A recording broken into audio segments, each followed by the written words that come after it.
Pet Sim 99 has a huge problem. From a depleted player base to a destroyed economy to focusing on pay to win over free to play. These graphs will tell you all about it in the form of a song. Oh, things are bad, bad, bad. About to get sad and don't be glad, glad, glad. To a new game on the horizon that could potentially be the final nail in the coffin for a game all about collecting pets. Okay, so to understand things a little bit more, let me explain. First of all, huge pets have always been hard to get in Pet Simulator. I mean, so much so that the first thing you talk about with another player who also plays Pet Sim, how many huge pets do you have? What huge pets do you have? What's the rarest huge pet do you have? And since the game's release, there has been multiple ways of getting huge pets, including something like this. You can get huge pets like this, but the better question is, how easy are all of those huge pets to actually get? I mean, first of all, you can get a huge pet for just completing obbies in this game. You can get a huge pet from fishing.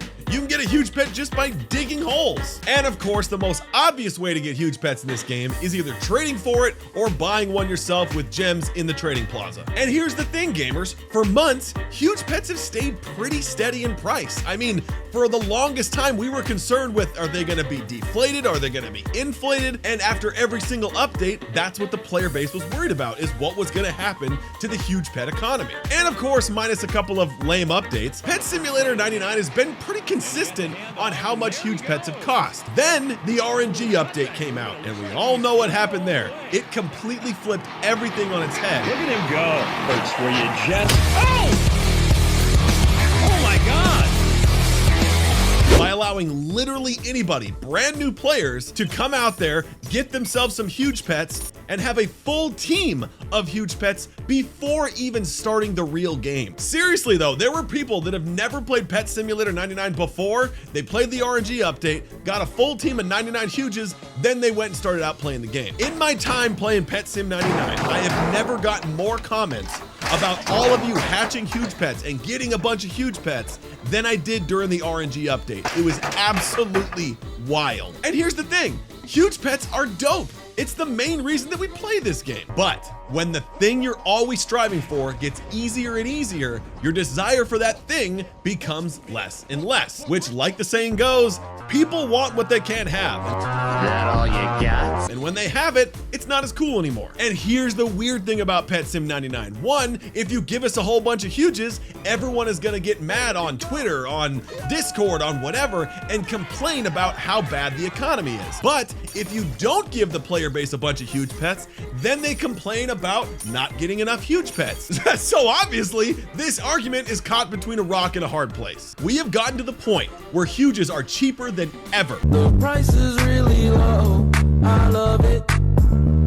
Matter of fact, huge pets have gotten a little bit less expensive every single week because there were so many huge pets hatched during the RNG update. The economy still hasn't caught up to that, making all huge pets incredibly cheap to get. Not only are huges super cheap, but Pet Sim obviously hasn't made it any harder to get gems. You got the daycare, you got the exclusive daycare, you got that new enchantment book that lets you just get free diamonds, higher level enchantments, shiny fruits, and now people can use a potion to make any mastery level 99. So now you can get better chances to get huge pets from digging or fishing or whatever. But in my personal opinion, and if you guys haven't used that mastery yet, I would recommend that you guys use it on fruit that boosts literally all of your stats by 60%. So the fact that you can do that, and they give you higher level enchantments, and you guys can use that new diamond enchantment book right now in Pet Sim has never been easier to get diamonds, and huge pets are even cheaper than ever. Okay, so now let's move on to the main point of this video. I don't know if you guys knew this or not, but Pet Sim RNG, or Pet RNG, is going to become a standalone game, and it's going to release any second. There's only a few ways that it can go. The first one, this is probably the most unlikely, but the game's gonna be amazing. Players are gonna absolutely love it. It's gonna be great, and the players are gonna play both games equally. However, with that said, there's only so many hours in a day that you can dedicate to a game that you're gonna play all the time. So that brings us to the second option. Number 2, the game sucks, players stick with Pet Sim 99, and Preston and his team scramble to make money with the RNG game that they spent so much time on. They neglect Pet Sim 99 for a month or two or whatever, really trying to make RNG a better experience so they can sell more game passes and get more people to play their game. Or of course, there's number 3. Well, you bunch of morons, ones, what do we do? Because people keep hatching huges. Nothing, because aren't there more players playing right now than like ever? Oh God, where are my manners? What was your name again? It's Sarah. We've known each other since high school. Well, it's Sarah. You are wrong. But sir, the game is cooking right now and we've had more visits than ever. Okay, whoa, who's talking out of turn and what is your name? Steve, sir. Well, Steve, congratulations because you've just been fired. I'm not so sure that that's fair. Oh, and you are?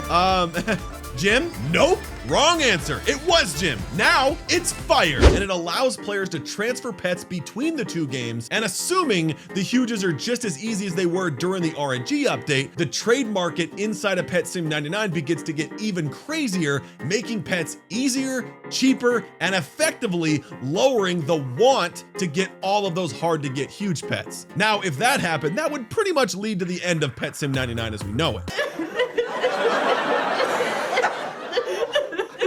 Hey, ladies, don't cry. I mean, you did a great job. You definitely communicated something. We're so sorry. Or of course, there's the fourth option. They don't allow transferring between the games and they are kept 100% separate. And players get upset and they pick a side. Because I'm willing to bet all the time and effort you spent in Pet Sim 99 isn't just gonna be forgotten. You're not just gonna swap over to a new game going, oh sweet, I can't wait to grind all this time in this game. Not to mention all the money and game passes you might have purchased or whatever. And listen, I am not giving big games credit here, believe me. I'm just saying that all of the options definitely carry some positives and some negatives, and it's gonna be a tough choice for the entire dev team. So let's just go ahead and see what the community has to say about this. The problem with Pet Sim 99 is the economy. The game is not as fun as people are obsessed with values and economy. The game should focus on being fun to play. I agree with that.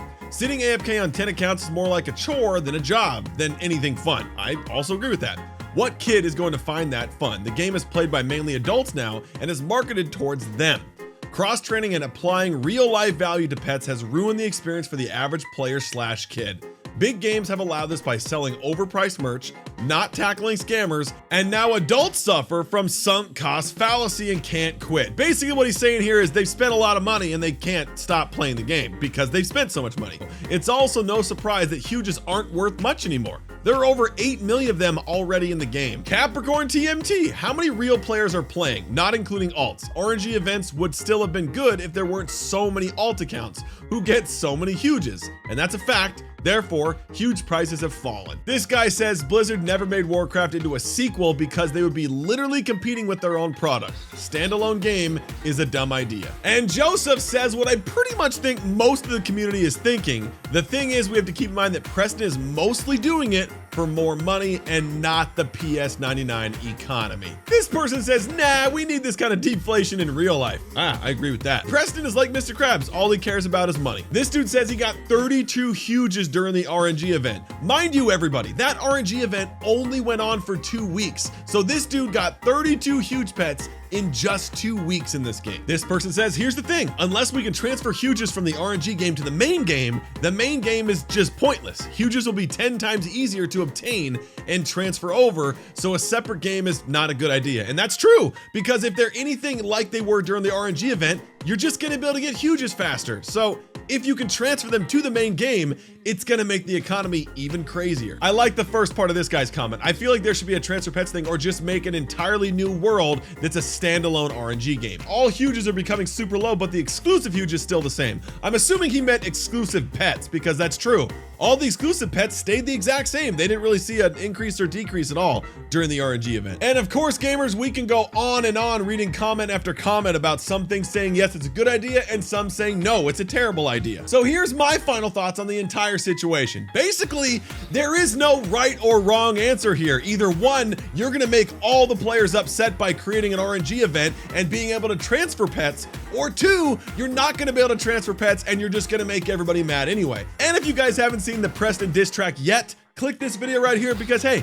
you might get a laugh out of it. Well, I think you should probably think about another hobby. All the players seem to think you're only in it for the money. If you don't believe me, look at Twitter, cause it's everybody driving this game like a play in your